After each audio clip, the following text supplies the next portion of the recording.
Boa tarde, o Gazeta Entrevista começa a edição de hoje, desta terça-feira, dia 6 de julho de 2021. A conversa nos dois primeiros blocos do programa vai ser com a prefeita de uma cidade que está localizada numa região estratégica, eu diria, né? Que é uma região de fronteira. Toda região de fronteira é uma região rica de problemas e de possibilidades, né? Geralmente as regiões de fronteira têm um comércio muito ativo, muito dinâmico, mas a cidade de Brasileia tem passado por aperreios nos últimos anos, enchentes, com uma situação que deixou a cidade, o comércio da cidade bastante abalado, aí está se recuperando aos poucos, vem se recuperando aos poucos, e recentemente completou 111 anos, numa solenidade que contou com a participação do governador Gladson Cameli. Governador Gladson Cameli, que tem tido uma relação muito amistosa e, claro, tem chamado a atenção no que se refere às movimentações políticas que esse tratamento diferencial, digamos assim, o governador tem demonstrado com a cidade. Eu conversar com a pessoa que é responsável pela política pública no município, a prefeita Fernanda Hassen. Prefeita, boa tarde, seja bem-vinda ao Gazeta Entrevista. Boa tarde, Taan. Com a grata satisfação que nós podemos hoje estar aqui com você, fazendo esse serviço essa prestação de serviço público, né? De informação para as pessoas que estão de casa acompanhando. Eu queria, primeiro, manifestar a minha alegria de poder estar aqui com vocês. Né? Bom, a senhora... Nesse momento em que Brasileia fez aniversário. Pois é, 111 anos. E eu já vou começar justamente... eu sei que nós vamos conversar sobre outras ações de governo, mas eu vou começar pela política, me permita. Eu sei que nós estamos há mais de um ano do pleito de 2022, mas tem gente apostando e apostando alto de que Fernanda Hassen vai sair do Partido dos Trabalhadores para ir para o Progressistas, em função de relações pessoais, em relação à corte que o governador tem feito a você lá em Brasileia. Afinal de contas, ir para o Progressista, no seu caso, é algo natural? Olha só, Ita, eu primeiro que acho compreensivo as apostas, né, como você tem falado. Eu que costumamente a gente tem visto algumas colunas políticas dando conta de uma possível saída minha para os progressistas. Eu recebi alguns convites de alguns partidos, né? Graças a Deus nós temos bom relacionamento, não só com o governador Gladson, mas como também com algumas lideranças políticas da oposição. Então, se eu te disser que não recebi esse convite, eu vou estar faltando com a verdade. Mas esses boatos, se você for puxar na memória, eles acontecem desde 2017. Eu faço parte de uma safra da boa política, da política nova. Quando eu coloquei meu nome à disposição da população brasileira, eu me recuso a fazer aquela política antiga partidária, onde uma cidade ou era pintada de azul ou era pintada de vermelho, e que as lideranças elas não cumprimentavam outras lideranças políticas que não eram do seu partido. Eu acredito que eu quebrei esse paradigma, não só em Brasileia, isso ecoou para o Acre. E isso causa incômodo em algumas lideranças políticas, o que, a meu ver, eu só posso chamar de vaidade. Eu não faço essa política, não contem comigo. A minha política é a política do meu município, a minha política é a política da população. Portanto, às vezes que o governador Gladson Cameli estiver em Brasileia ou no Alto Acre, eu estarei lá fazendo o acolhendo, recebendo, assim como todas as demais lideranças. É óbvio que também na boa política vai chegar um dado momento que nós vamos nos posicionar. Eu recebi sim o convite de algumas lideranças partidárias, mas eu permaneço no Partido dos Trabalhadores, eu não me desfiliei. Prefeita, qual é o inconveniente de aceitar o convite do Progressistas? Não é que seja inconveniente. A questão é que nós estamos há 1 ano e meio para a eleição, para o processo político. Até agora, até o momento, somente o governador Gladys Camili se colocou como candidato. O PT, a antiga Frente Popular, até o momento não colocou nenhum candidato. Há uma certa burburinho de que o senador Sérgio seja candidato. A população do Acre não conhece os candidatos ainda. E eu não entendo o porquê da prefeita Fernanda se antecipar o processo político, tendo em vista que eu tenho uma cidade nas costas, eu tenho um município. Agora, então, que nós conseguimos entrar na bandeira verde. Agora, em Brasília, nós conseguimos a vacinação a partir dos 18 anos. Eu tenho uma cidade. Não dá para você falar em mudanças, em filiações no país e o Estado através da sua maior crise sanitária, a maior crise financeira da sua história recente. A minha população não entenderia isso. O Alto Acre não entenderia isso, o Acre também não. Eu ando bastante, sabe, Tânia? Eu converso muito. Como você viu, ultimamente em Brasília, dos 22 prefeitos, 19 estavam lá. Presidente da Assembleia, deputados estaduais, 5 deputados federais, 2 senadores de 3, governador Gladys, vice-governador Major Rocha, toda a classe política do Estado estava em Brasília. Brasília sediou, em 2 dias, o centro político do Estado do Acre. E isso se dá a uma relação de muito respeito. Isso que eu havia comentado no início do nosso bate-papo, da nossa conversa.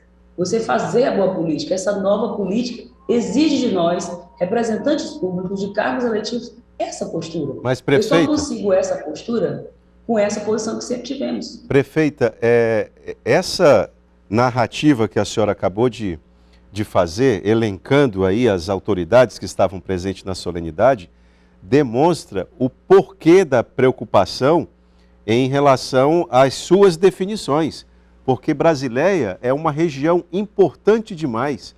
Veja as autoridades que a senhora elencou aí. Todo mundo está de olho em Brasileia. É uma região estratégica, assim como Sena Madureira também. A senhora não se sente instigada, pressionada a antecipar essas definições, não? Às vezes sim, sabe, tá? Chegou até um dado momento que eu cheguei a comentar e tomei uma decisão muito pessoal de me silenciar em relação a isso. Nem o meu partido, nem outros partidos conte comigo para me antecipar o jogo, porque eu não farei isso. Eu sempre brinco, né? Quem dá a largada antes da hora é fosca velha. Eu não vou fazer isso. Como eu lhe disse, eu tenho uma cidade sedenta por melhorias.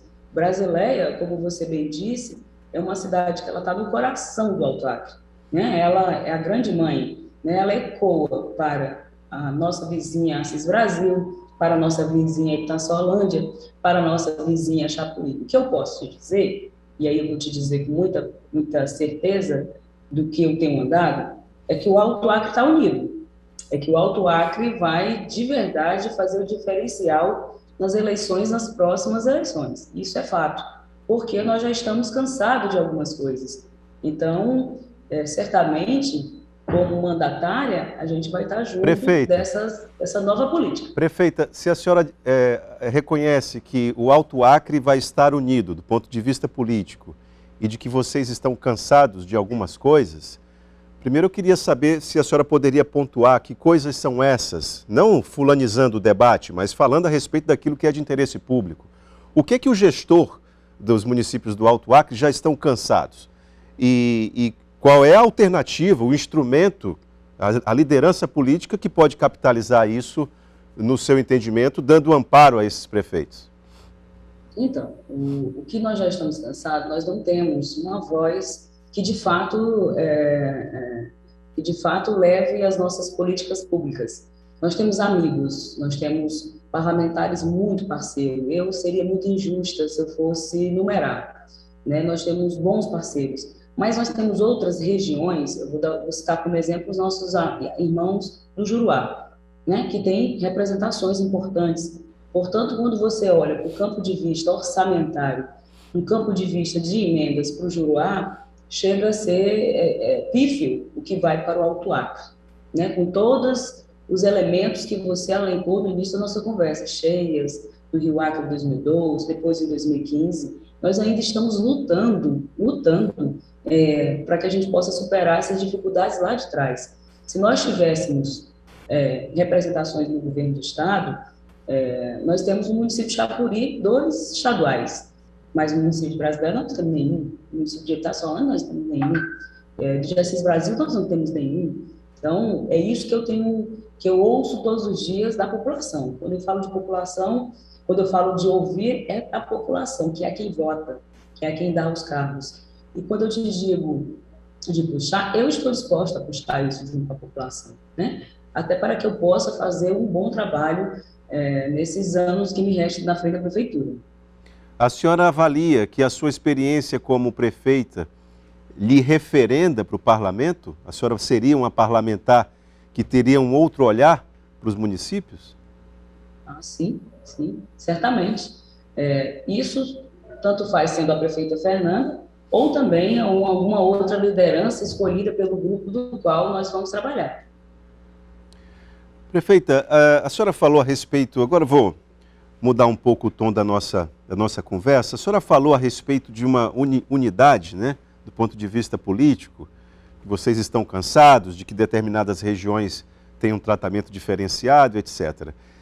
Essa unidade, ela no que se refere à gestão, aí eu estou falando de gestão pública, ela nunca se concretizou. A ideia do consórcio de municípios em algumas áreas específicas, no que se refere à coleta de lixo, por exemplo, o consórcio dos municípios nunca foi para valer. A senhora está na sede da AMAC, que era uma instituição que defende essa ideia do consórcio, uma maneira de, inclusive, economizar recursos públicos. O que está faltando para os prefeitos da nova política, como a senhora se intitula, concretizar essa ideia? O que falta? Então, quando você passa para o campo de vista de gestão, nós temos ritos. Boa parte dos prefeitos, quando assumiram, eu faço parte disso, de um legado de um time que não olha para trás, que não trabalha com retrovisor. Mas nós assumimos algumas pendências. Eu vou te dar o exemplo do município de Brasileia. Eu era vereadora na época que eu coloquei meu nome à disposição. Eu imaginava que a dívida do município era 8 milhões, de 8 ela foi para 16, sei que ela finalizou em 25 milhões. E um município inadimplente. Para que os novos gestores possam sonhar por regiões desses consórcios, primeiro é preciso fazer o dever de casa. Hoje eu me sinto muito apta a poder fazer isso, porque nós fizemos o dever de casa. Por isso que eu coloquei o meu nome à disposição dos prefeitos, dos meus colegas prefeitos, e aqui eu quero agradecer os 21 prefeitos que me elegeram como vice-presidente da MAC. Aqui na MAC, a equipe que também é testemunha disso, eu sou figura presente. Eu estou toda terça-feira aqui, eu despacho aqui de Rio Branco, eu venho para a MAC, para olhar como é que está a situação dos demais municípios, com muita seriedade e zelo. A nossa meta nesse ano, que é o nosso primeiro ano, está como presidente o prefeito Bocalon, eu estou como vice-presidente, e o prefeito Mazinho é o secretário. Então, essa diretoria, nós nos unimos para dar respostas positivas vista a associação. A MAC, eu sou muito fã, sabe? Eu sou municipalista assumida. A MAC, ela desenvolve um papel muito importante, mas estava faltando uma situação com relação à unificação, sabe? Reuniões de alinhamento. Esse exemplo do que nós fizemos em Brasileiro é uma amostra disso, do que vem por aí.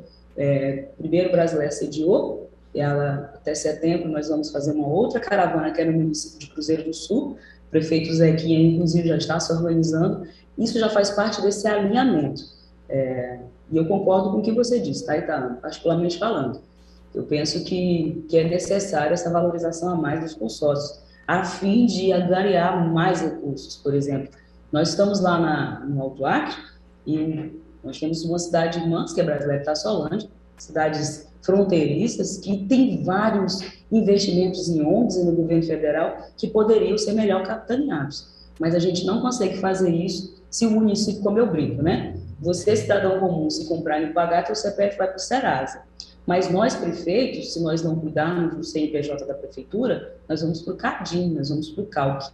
Hoje, de 22 prefeituras, nós ficamos o único município adimplente, o único brasileiro, por quase 5 dias. Hoje, salvo me engano, são 2 municípios adimplentes. Então, não tem como você dar um passo sem você fazer o seu dever de casa. Primeiro, tem que fazer o dever de casa para depois nós sonharmos. A nossa meta, assim como você falou, é chegarmos até dezembro com novos sonhos, tanto da AMAC, como também de associações por regiões. Juruá, aqui o Purus e o Alto Acre. Pois é, porque me parece que acho que poucas regiões concretizam de forma tão evidente assim a necessidade do consórcio quanto o Alto Acre, né?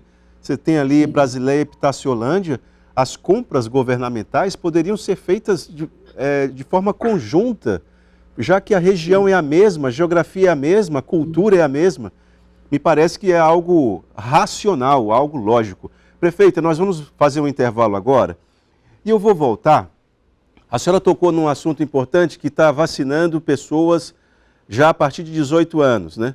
Agora eu queria saber, depois do intervalo a senhora responde, se vocês estão vacinando a população a partir dos 18 anos contra a Covid, como é que está o percentual de vacinação na cidade? Qual é o número que Brasileia apresenta? Nós vamos fazer um breve intervalo e já voltamos. Continuando a conversa com a prefeita de Brasileia, Fernanda Hassem.